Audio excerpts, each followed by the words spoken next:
ಎಣ್ಣೆಗೆ ಹಾಕ್ತಿದ್ದಂತೆ ಉಬ್ಬಿ ಬರುವಂಥ ರಾಗಿ ಪೂರಿ, ಇದಕ್ಕೆ ಕಾಂಬಿನೇಷನ್ ಆಗಿ ಬಾಂಬೆ ಚಟ್ನಿ ಮಕ್ಕಳಿಗೆಲ್ಲ ತುಂಬಾ ಇಷ್ಟ ಆಗುತ್ತೆ. ಬ್ರೇಕ್ಫಾಸ್ಟ್ ಅಥವಾ ಲಂಚ್ ಬಾಕ್ಸ್ಗೆ ಕ್ವಿಕ್ಕಾಗಿ ಮಾಡ್ಕೊಬಿಡ್ಬೋದು.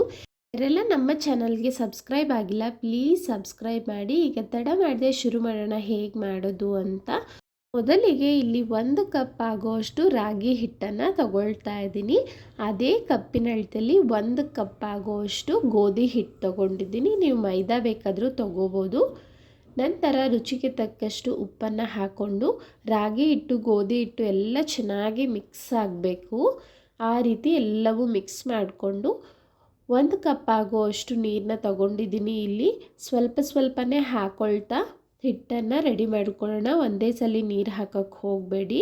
ನಾವು ಚಪಾತಿ ಹಿಟ್ಟೆಲ್ಲ ಯಾವ ರೀತಿ ಮಿಕ್ಸ್ ಮಾಡ್ಕೊಳ್ತೀವೋ ತುಂಬ ಗಟ್ಟಿನೂ ಅಲ್ಲ ಹಾಗಂತ ತುಂಬ ಸಾಫ್ಟು ಅಲ್ಲ, ಸೆಮಿ ಸಾಫ್ಟಾಗಿ ಹಿಟ್ಟನ್ನು ಮಿಕ್ಸ್ ಮಾಡ್ಕೋಬೇಕಾಗುತ್ತೆ. ನಾನಿಲ್ಲಿ ಸುಮಾರು 1.5 ಕಪ್ ಆಗುವಷ್ಟು ನೀರನ್ನ ಉಪಯೋಗಿಸಿದ್ದೀನಿ.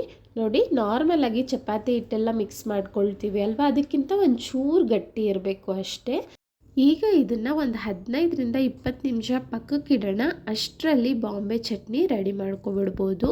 ನೋಡಿ, ಒಂದು ಬೌಲ್ಗೆ ಒಂದು ಸ್ವಲ್ಪ ನೀರು ತೊಗೊಂಡಿದ್ದೀನಿ. ಅದಕ್ಕೆ ಇಲ್ಲಿ 3 ಟೇಬಲ್ ಸ್ಪೂನ್ ಹಾಕುವಷ್ಟು ಕಡಲೆ ಹಿಟ್ಟನ್ನು ಹಾಕ್ಕೊಳ್ತಾ ಇದ್ದೀನಿ.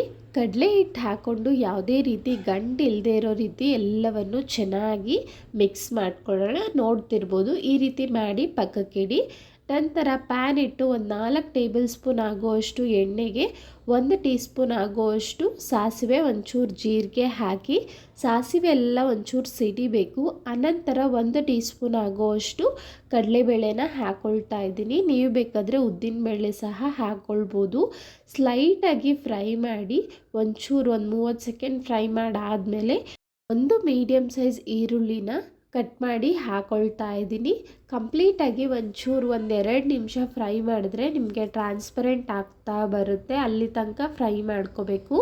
ಇಲ್ಲಿ 1 ಇಂಚು ಶುಂಠಿನ ಸಣ್ಣದಾಗಿ ಹೆಚ್ಚಿಟ್ಕೊಂಡು ಅದನ್ನು ಹಾಕಿದ್ದೀನಿ. ಇದಂತೂ ಮಿಸ್ ಮಾಡೋಕ್ಕೆ ಹೋಗಬೇಡಿ. ಈ ಬಾಂಬೆ ಚಟ್ನಿಲಿ ಅಲ್ಲಲ್ಲಿ ಈ ಶುಂಠಿ ತುಂಬ ಒಳ್ಳೆ ಟೇಸ್ಟ್ ಕೊಡುತ್ತೆ.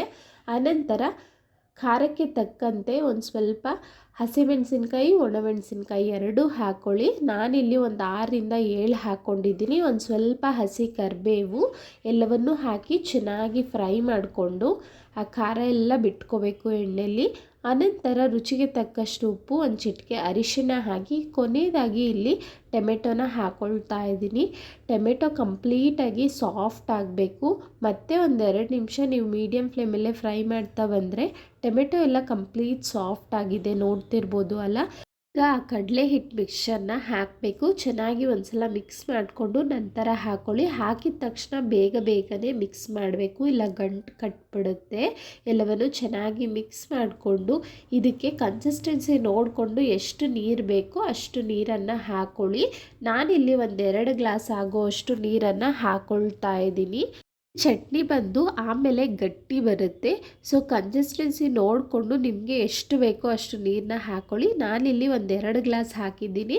ಆರಾಮಾಗಿ 5ರಿಂದ 6 ಜನಕ್ಕೆ ಆಗುತ್ತೆ ಈ ಕ್ವಾಂಟಿಟಿ. ಒಂದು 3ರಿಂದ 4 ನಿಮಿಷ ಬಿಟ್ಟರೆ ಚೆನ್ನಾಗಿ ಕುದಿಯೋದಕ್ಕೆ ಶುರು ಆಗುತ್ತೆ ನೋಡಿ. ಹಾಗೆ ಸಾಗುನು ಗಟ್ಟಿ ಬರುತ್ತೆ. ಉಪ್ಪೆಲ್ಲ ಒಂದ್ಸಲಿ ಚೆಕ್ ಮಾಡಿಕೊಂಡು ಈಗ ಸ್ಟವ್ನ ಆಫ್ ಮಾಡ್ಕೊಳ್ಳಿ. ಉಪ್ಪೇನಾದರೂ ಕಡಿಮೆ ಇದ್ದರೆ ಹಾಕ್ಕೊಳ್ಬೋದು.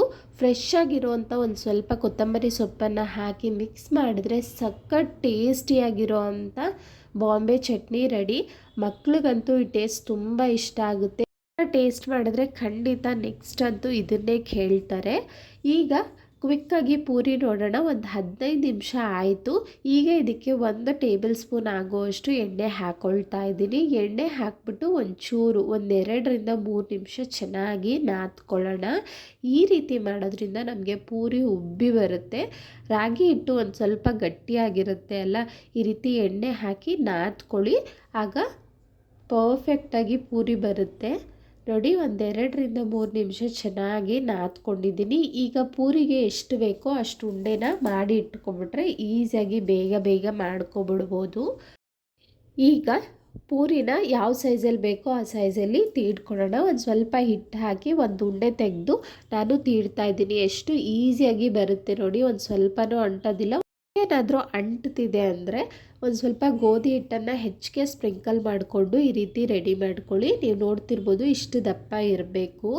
ಎಕ್ಸಸ್ ಗೋಧಿ ಹಿಟ್ಟೇನಾದರೂ ಆ ಪೂರಿಗೆ ಅಂಟಿದ್ರೆ ಅದನ್ನು ಎರಡೂ ಕಡೆ ತೆಗೆದ್ಬಿಟ್ಟು ಅನಂತರ ಮೀಡಿಯಮ್ ಆಗಿ ಕಾಯಿಸಿರೋ ಅಂಥ ಎಣ್ಣೆಗೆ ಪೂರಿನ ಹಾಕ್ತಾ ಇದ್ದೀನಿ. ನೋಡಿ ಎಷ್ಟು ಚೆನ್ನಾಗಿ ಹುಬ್ಬಿ ಬರ್ತಿದೆ ಅಂತ. ಮೀಡಿಯಮ್ ಆಗಿ ಎಣ್ಣೆ ಕಾದಿದ್ರೆ ಸಾಕು, ತುಂಬ ಕಾದಿದ್ರೆ ಸೀದೋಗುತ್ತೆ. ಹಾಗೆ ಎಣ್ಣೆ ಕಾಯ್ದೆ ಪೂರಿನ ಹಾಕಿಬಿಟ್ರೆ ನಮಗೆ ಹುಬ್ಬೋದು ಇಲ್ಲ, ಹಾಗೆ ಎಣ್ಣೆ ತುಂಬಾ ಹೀರ್ಕೊಬಿಡುತ್ತೆ, ತುಂಬ ಆಯ್ಲಿ ಅನಿಸ್ಬಿಡುತ್ತೆ. ಸೊ ಎಣ್ಣೆನ ಮೀಡಿಯಮ್ ಆಗಿ ಕಾಯಿಸ್ಕೊಂಡು ಅನಂತರ ಎಲ್ಲ ಪೂರಿನೂ ಮಾಡ್ಕೊಳ್ಳಿ. ವಿಡಿಯೋಲಿ ತೋರಿಸಿರೋ ಥರ ಹಿಟ್ಟನ್ನು ಪರ್ಫೆಕ್ಟಾಗಿ ನೀವು ಮಿಕ್ಸ್ ಮಾಡಿಕೊಂಡ್ರೆ ನಿಮಗೆ ಒಂದಲ್ಲ ಎಲ್ಲ ಪೂರಿನೂ ಇದೇ ರೀತಿ ಹುಬ್ಬಿ ಬರುತ್ತೆ. ನನಗೆ ಪ್ರತಿಯೊಂದು ಪೂರಿನೂ ಎಣ್ಣೆಗೆ ಹಾಕಿದ ತಕ್ಷಣ ಇದೇ ರೀತಿಯೇ ಹುಬ್ಬಿ ಬಂತು. ನೀವು ಸಹ ಆ್ಯಸ್ ಇಟ್ ಈಸ್ ವಿಡಿಯೋದಲ್ಲಿ ಏನು ತೋರಿಸಿದ್ದೀನಿ ಅದೇ ರೀತಿಯೇ ಟ್ರೈ ಮಾಡಿ ನೋಡಿ. ಖಂಡಿತ ಈ ರಾಗಿ ಪೂರಿ ಹಾಗೂ ಬಾಂಬೆ ಚಟ್ನಿ ಮಕ್ಕಳಿಗಂತೂ ಫೇವ್ರೆಟ್ ಆಗೋಗುತ್ತೆ. ಒಂದ್ಸಲ ಟ್ರೈ ಮಾಡಿ ನೋಡಿ. ಇದೇ ರೀತಿ ಹಲವಾರು ಯುನೀಕ್ಕಾಗಿ ಹೆಲ್ತಿ ರೆಸಿಪೀಸ್ನ ಶೇರ್ ಮಾಡ್ತಾ ಇರ್ತೀನಿ. ಸವಿ ಕಿಚನ್ ಕನ್ನಡಗೆ ಯಾರೆಲ್ಲ ಸಬ್ಸ್ಕ್ರೈಬ್ ಆಗಿಲ್ಲ ಪ್ಲೀಸ್ ಈಗಲೇ ಹೋಗಿ ಸಬ್ಸ್ಕ್ರೈಬ್ ಮಾಡಿ. ಡೈಲಿ ಅಪ್ಡೇಟ್ಗಾಗಿ ಬೆಲ್ ಐಕಾನ್ ಕ್ಲಿಕ್ ಮಾಡಿ. ಹಾಗೆ ಈ ವಿಡಿಯೋ ಇಷ್ಟ ಆಗಿದ್ರೆ ಫ್ಯಾಮಿಲಿ ಫ್ರೆಂಡ್ಸ್ಗೆ ಶೇರ್ ಮಾಡಿ, ಲೈಕ್ ಮಾಡೋದನ್ನು ಮರಿಬೇಡಿ. ನಾನು ಹಲವಾರು ರೀತಿಯ ಲಂಚ್ ಬಾಕ್ಸ್ ರೆಸಿಪಿನ ಆಲ್ರೆಡಿ ಶೇರ್ ಮಾಡಿದ್ದೀನಿ. ಯಾರಾದರೂ ಹೊಸಬ್ರಿದ್ದರೆ ಇಂಟ್ರೆಸ್ಟ್ ಇದ್ದರೆ ಚೆಕ್ ಮಾಡಿ ನೋಡಿ. Thank you so much.